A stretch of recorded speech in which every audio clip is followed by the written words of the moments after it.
Welcome to Real World Peaceful Parenting, a podcast for parents that are tired of yelling, threatening, and punishing their kids. Join mom and master certified parent coach Lisa Smith as she gives you actionable, step-by-step strategies that'll help you transform your household from chaos to cooperation. Let's dive in.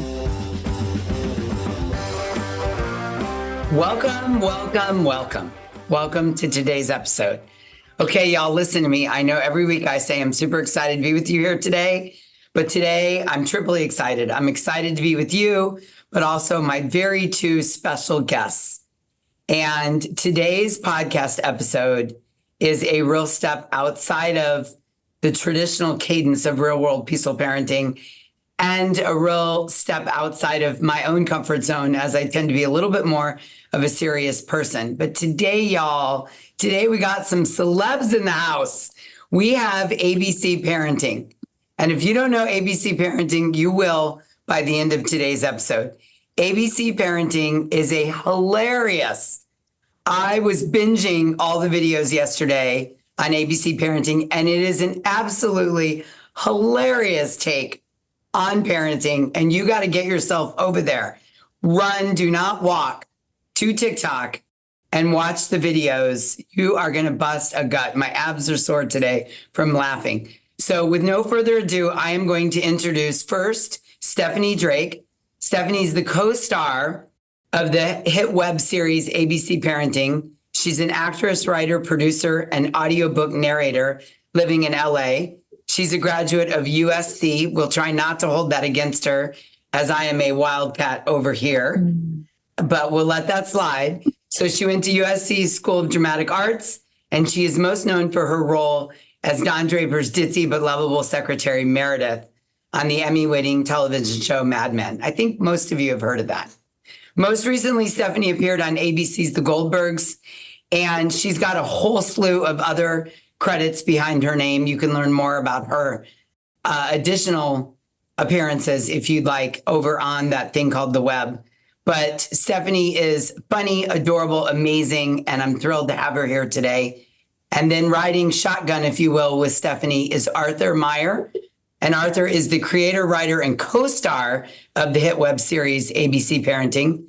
Most recently, Arthur was, y'all get this, you ready for this? Arthur was the head writer for the Drew Barrymore show. I mean, come on. I love Drew Barrymore. I love the show. It's so cute, awesome, wonderful, and just really what the world needs right now. Prior to that, Arthur was the staff writer on the new half-hour Amazon Prime sitcom called Dinner with Parents. From 2012 to 2019, he was a writer, sketch supervising writer, and performer with The Late Night with Jimmy Fallon, also a funny guy, and The Tonight Show with Jimmy Fallon. And he was a longtime contributor to The Onion. And he's got a whole slew of other things behind his name as well. But if we read your bios, we'd be here all day and we wouldn't get to the funny part. So welcome, Arthur and Stephanie. I'm thrilled to have you here. Thank you so much, Hello.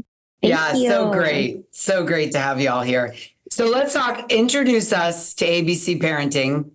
Tell the listener how it came about, what it is, and what is your goal in producing this entertainment for us.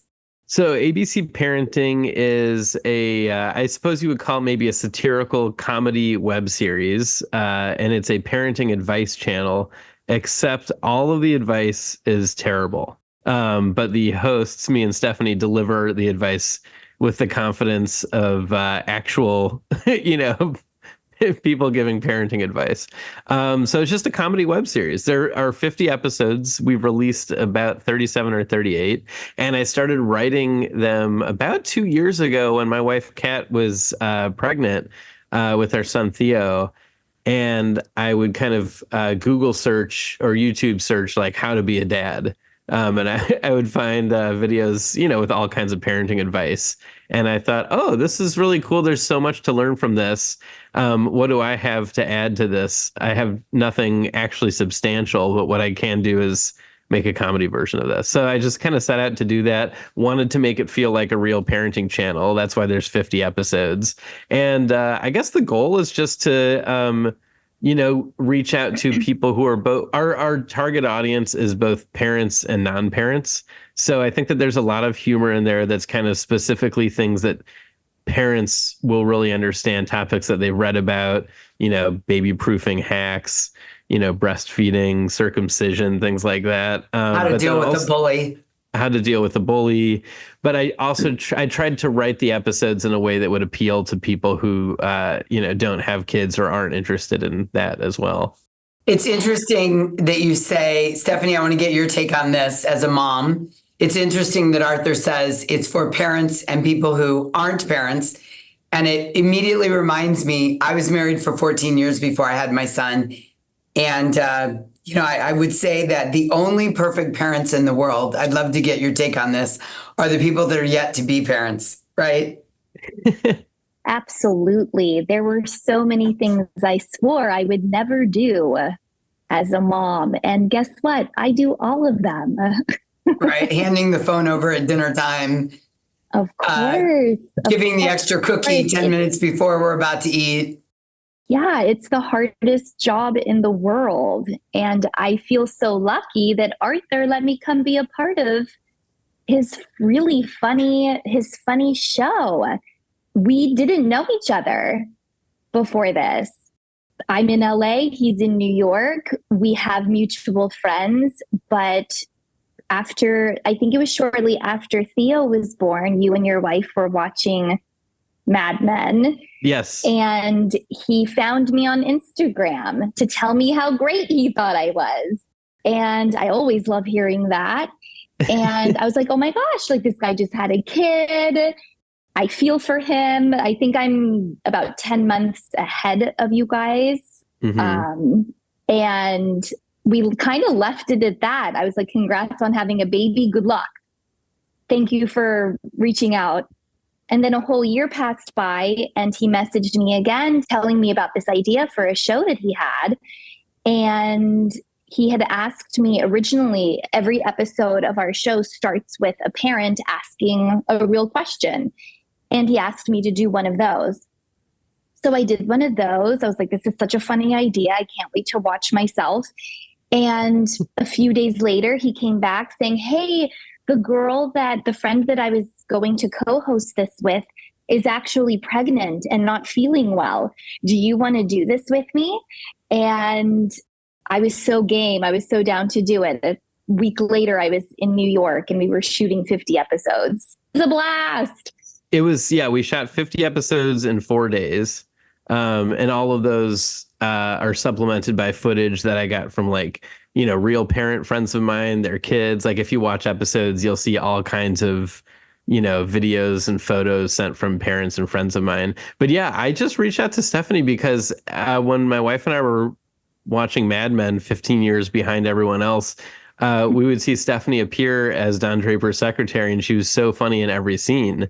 That's why I initially reached out to her. And then when my friend dropped out, I thought who would be a perfect person for this? And Stephanie was above and beyond, everything I ever would have hoped she would be, both as a performer and as a person, and just so much more, I hear you. Well, it works for the two of you. And I would have never guessed that you met through the project, right? I would have thought you two, in watching the series, I would have thought that the two of you had been friends since high school.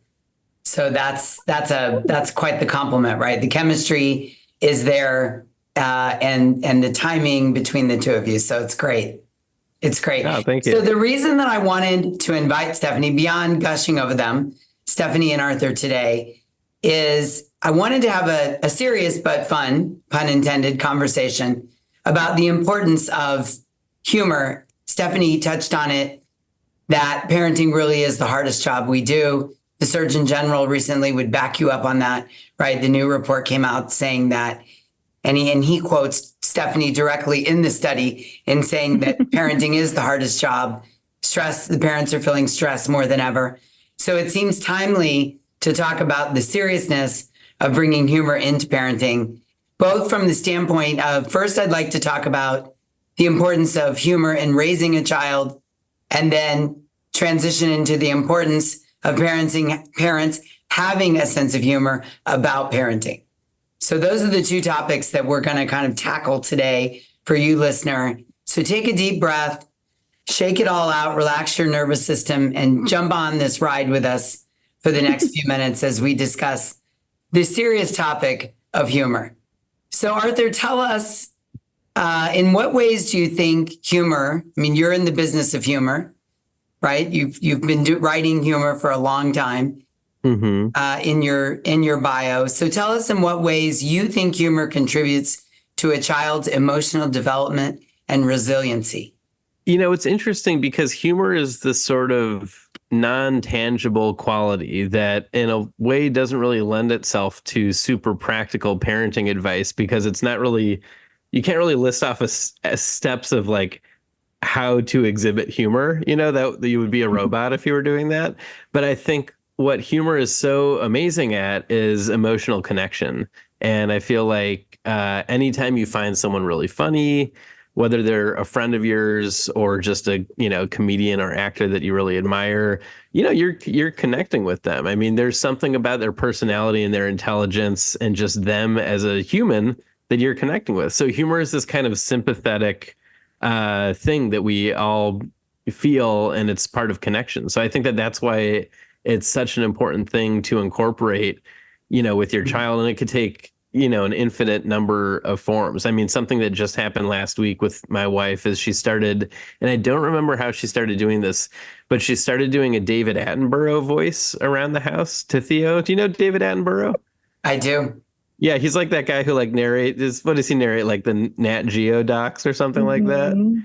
So she'll just be like, okay, Theo, it's time for us to eat some eggs for breakfast, you know, like that kind of thing. And it's kind of gotten to the point now where he's pretty much demanding that she entirely speaks in that voice. So that might be a little bit of a problem. We'll have to consult ABC Parenting for how to deal with that. Yeah, she's a victim of her own success. Yes, that's exactly it. She and it's driving her a little bit crazy, but it's such a fun way that they connect with each other. So that's kind of the main thing that I think humor is good at, you know, is a useful tool.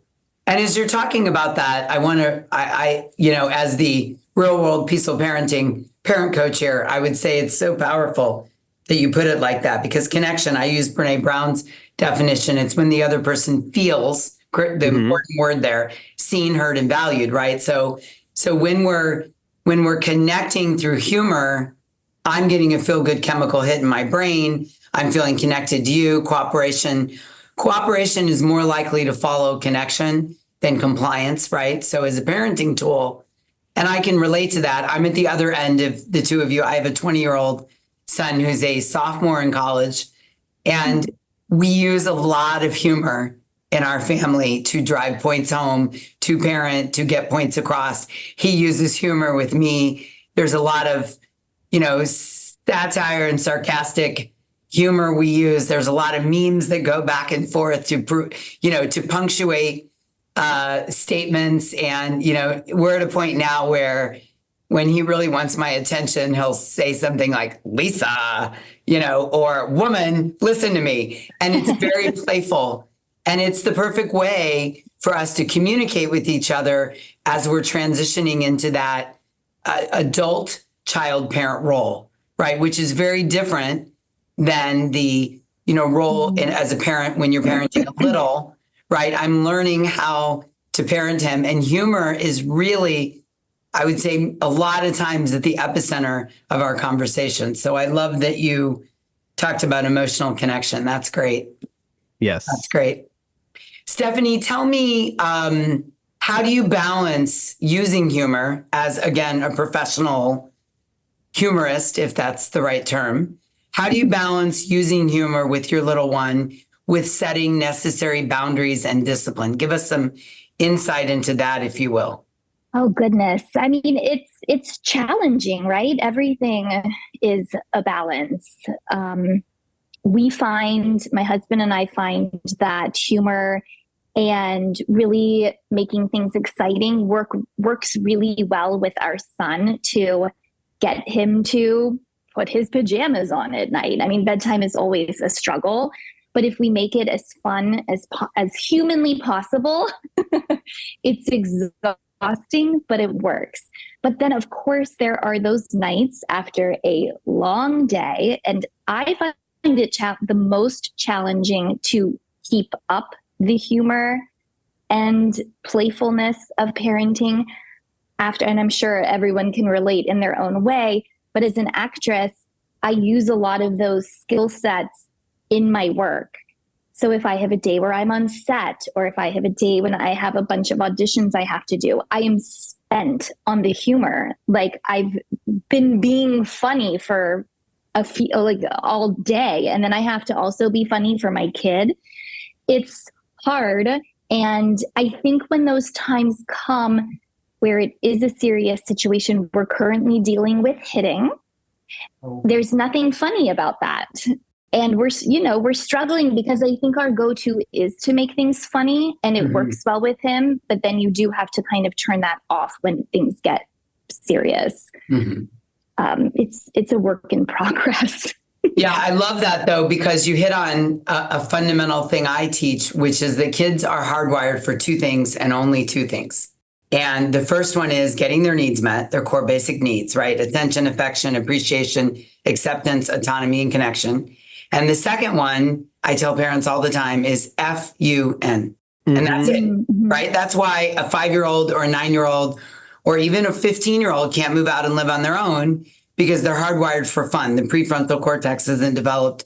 So when you use that humor, a lot of times parents will want to say, well, Stephanie, we've played all day and now it is time to pick up the toys and clean up the room. And kids don't care about that, right? But if you can make cleaning up a part of the fun, or getting the pajamas on a race, or, right, the more you can bring fun into your parenting, what I like to think of is the 20% of the time where we have to say, no, it's time to go to bed, or don't run out in the street, or they will listen to us because we haven't been commanding them all day. We've been connecting on a fun level, even when you get home from work and are tired.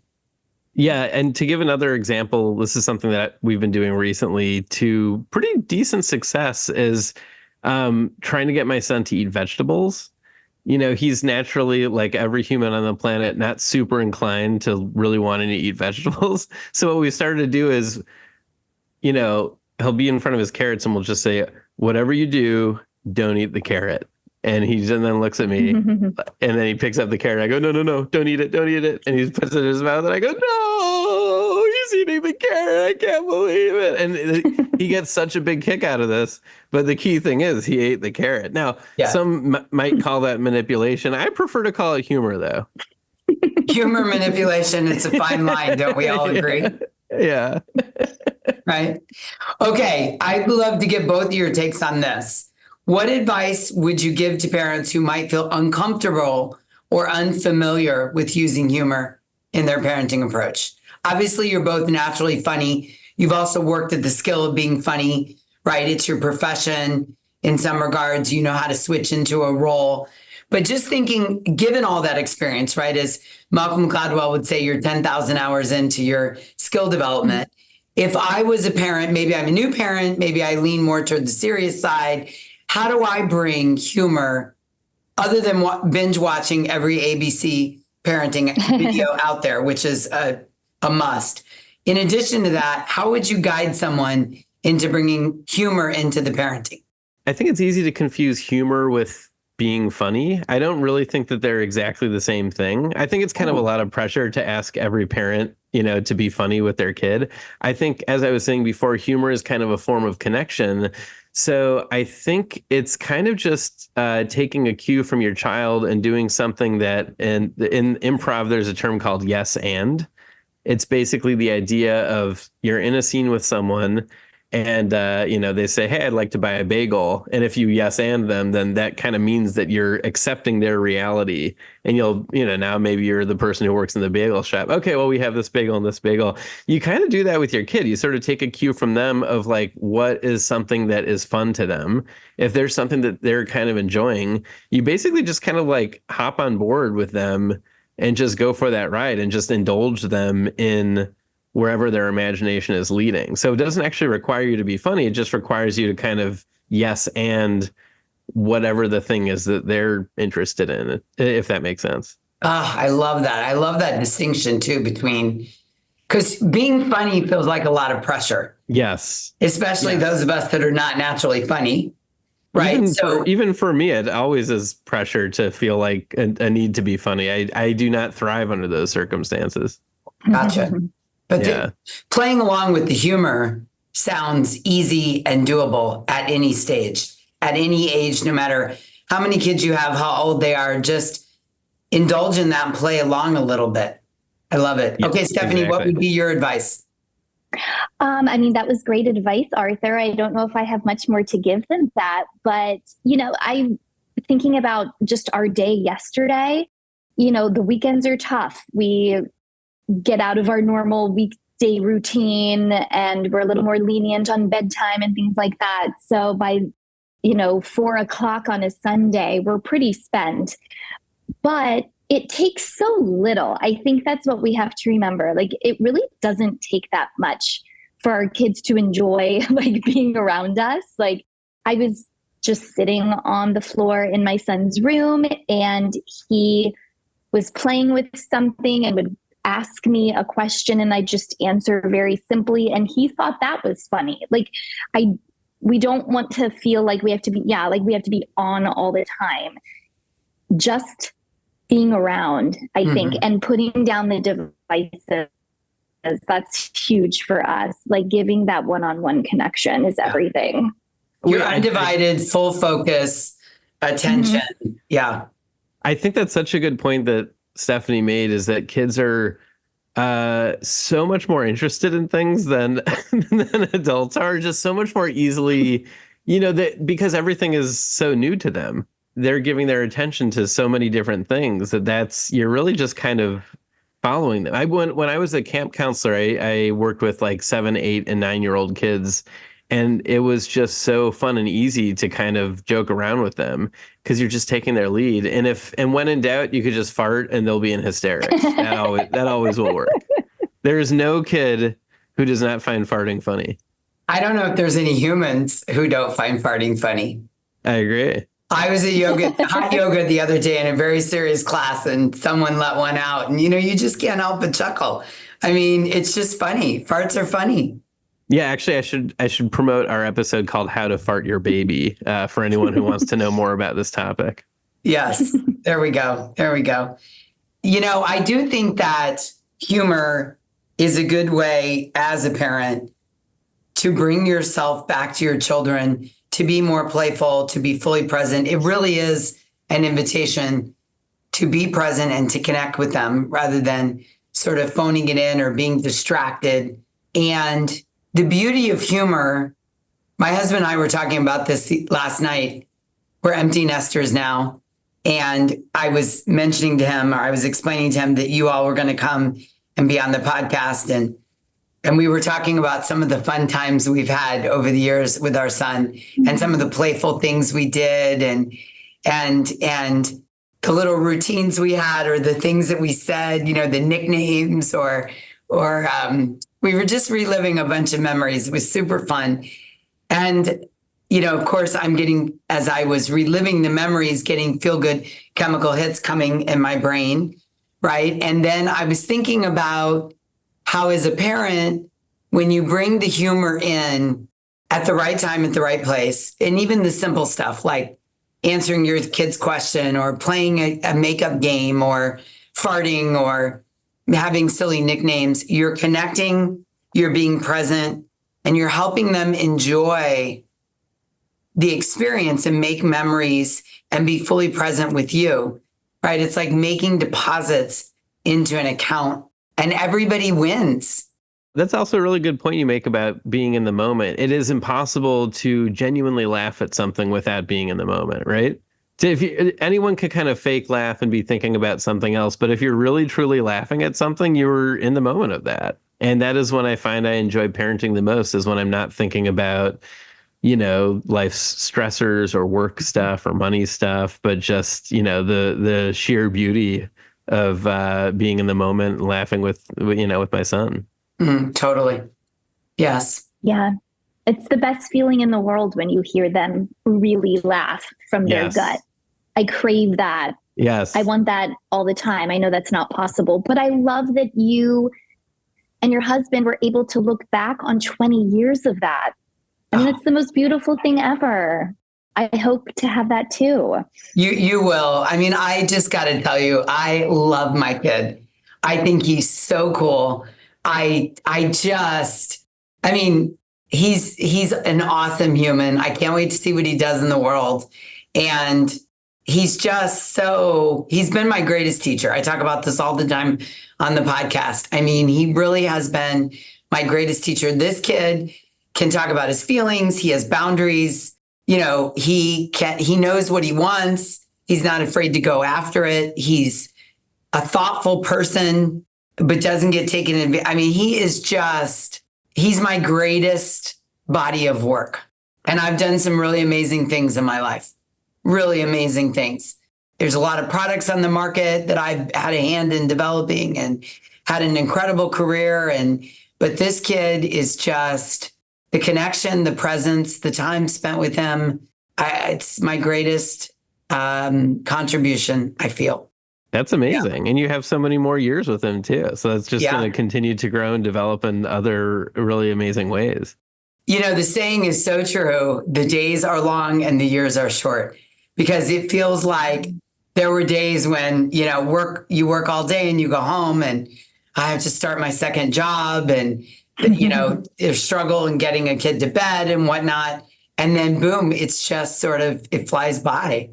Right. Mm-hmm. And so that I think is a great lead into the second part that we're going to discuss. Arthur is a big fan of the idea, and I know Stephanie is as well, that parents need to laugh too. And he says one of the main reasons he created ABC Parenting is there are so many parenting channels out there that are awesome, just like Real World Peaceful Parenting. But the world could use a little bit more of, let's say, motivation, prodding, and incentive to just really have a sense of humor about parenting, right? And so Arthur created ABC Parenting, and I want to just talk about the role of having a sense of humor about all this and how that helps us be a better parent. Yeah, that's such a good question. I think, I guess just, I don't know. I think that there's sort of a chaos that is inherent to the nature of parenting. Right? There's no parent ever on earth who has been able to kind of map out exactly how things are going to work. And you could read as much as you want to about any given topic. You know, we read a book about potty training. You know, we've read books about like sleeping, and there will still be things that come up that were not covered in the book. And there's so much advice out there, so much of which is so helpful. But I feel like a lot of parents can maybe relate to the idea of just, there's almost like there's like so much advice out there that I think sometimes you just need to be able to laugh at the chaos of parenting and just how ridiculous it is. And I think one thing that we try to do with ABC Parenting is we try to present this really bad advice, but be very confident about it. Like, as I was saying before, delivering it with the confidence of an actual parenting expert. But all of our ideas are bad. And I think our goal there is to just hopefully let parents kind of like just be like, oh yeah, it's okay. You don't need to be perfect with everything. Yes. Like, all of this stuff is kind of ridiculous and we're all just kind of making it up, you know, as we're going along. Like, you know, there's no real adults. I mean, I can't speak for Stephanie, but I've never personally felt like paternal in the way that I looked up to as my dad when I was a kid or my mom when I was a kid. I'd feel like just a person who happens to be a parent, you know? So to me, it always makes me feel a lot of comfort when I talk to other friends who share in some of the same, you know, like funny aspects of parenting or difficult aspects of parenting. But we just all need a breather as parents, right? Like, we just all need to like take our minds away from the actual advice for a little bit, you know? Yes. And I would say the reason, you know, the books and the podcasts and everything doesn't work to a T is because we're in relationship with these other living organisms. Yes. And we're constantly growing and developing. And so it's not static. I mean, that's the good news, bad news, right? So if you screw up, I mean, the official mantra of Real World Peaceful Parenting is progress over perfection. right? So the great news is if you screw up, you get it wrong, and you can laugh and regroup, then you just begin again. And for some people, humor is the activity that can take the edge off, the shame, the blame, the guilt, and just bring you back to center point to begin and try again. And so those people should go straight to ABC Parenting and get a laugh or two and be like, oh yeah, right. This is all a big experiment, the 18-year experiment where you don't collect any data until years later, right? Yeah. Let me just regroup and begin again. Yeah, yes. and it's not just parenting that we need a breather from. I mean, I love ABC Parenting. Life in general is just, it's hard. There's so many scary things happening out there that we're constantly being shoved in our face.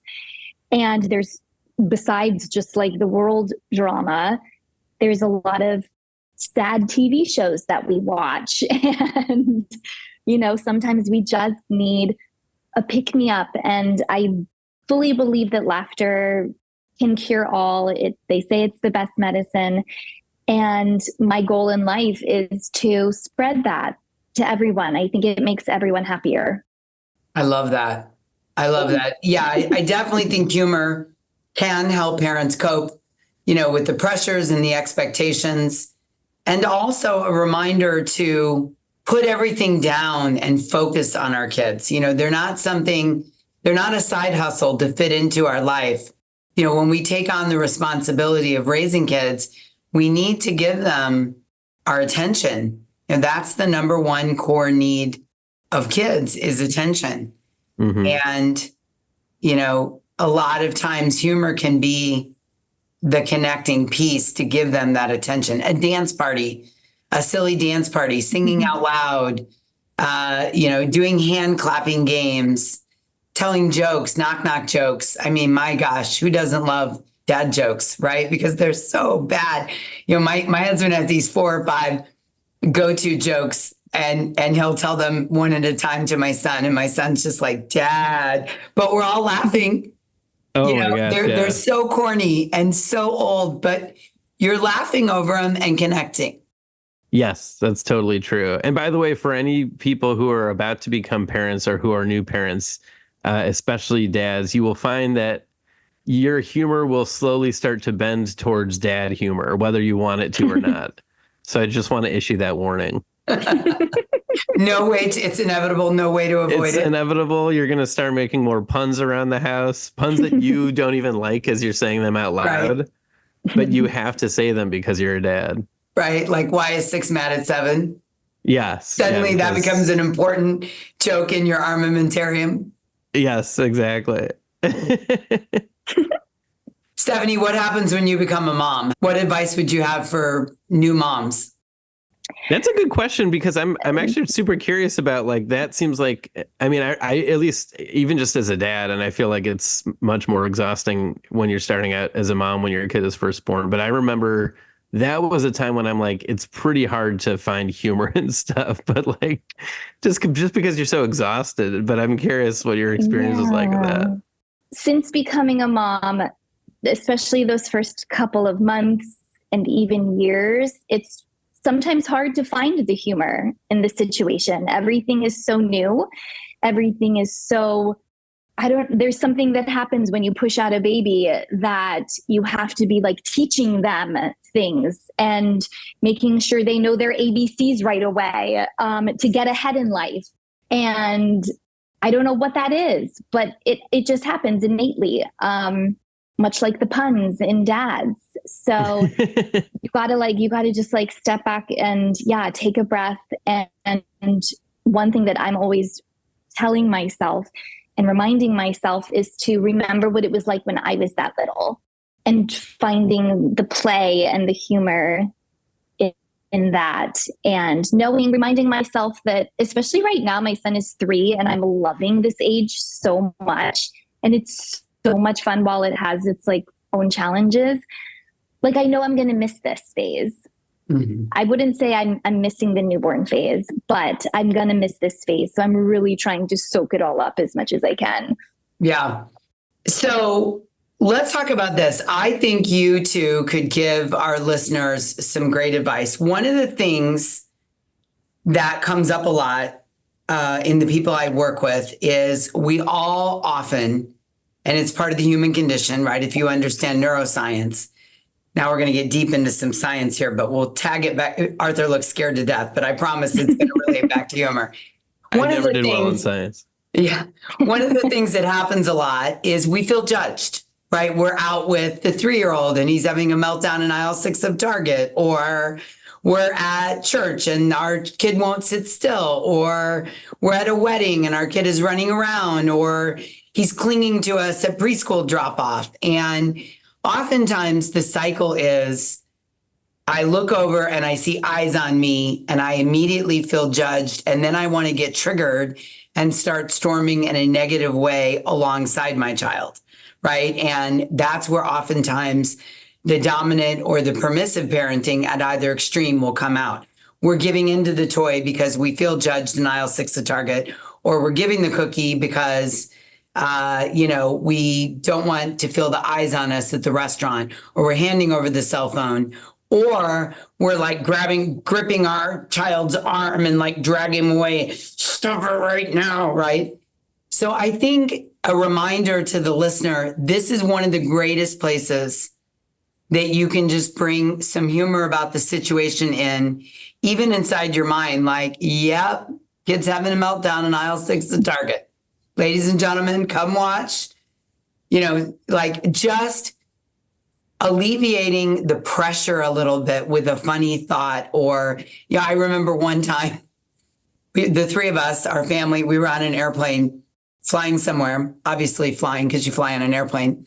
And my son had a blowout up the back of the diaper. I mean, just a volcanic blowout. And it's like everywhere. And I have clothes for him, but not me. I'm holding him. I try to get up to go to the bathroom. The flight attendant is yelling at me to sit down. And I'm looking at her like, do you see me? Do you see him? I'm not going to go sit back down. Right. And just like, I remember like just thinking, you got to laugh at this, Lisa. Yes. You got to give it a little chuckle. Yeah, that's the thing, is that you really have no choice in a moment like that. So this is an actual true story that happened to me recently. We were on a flight and it was a pretty long flight, and my son Theos, I can't remember if he was crying or just being loud or something. I think he was maybe crying. While I was trying to help him, there was someone sitting nearby who kind of gave me an eye roll, like a very visible, like... Oh, you're one of those. Yes, exactly. And I didn't know what to do or say. And what ended up coming out of my mouth was just, hey, you were a baby too, dude. And for whatever reason, that kind of diffused the situation where it's just like, there's kind of nothing you can really do. You have to just sort of let it pass and just feel like, whatever, this stuff happens. It's okay. Yeah, totally. Okay. I mean, the kid's not doing it to give everybody around him a hard time. He's having a hard time. Yeah, exactly. Yeah. I feel like I've become less judgmental of other parents since becoming a mom. I mean, I'm sure everyone feels that way.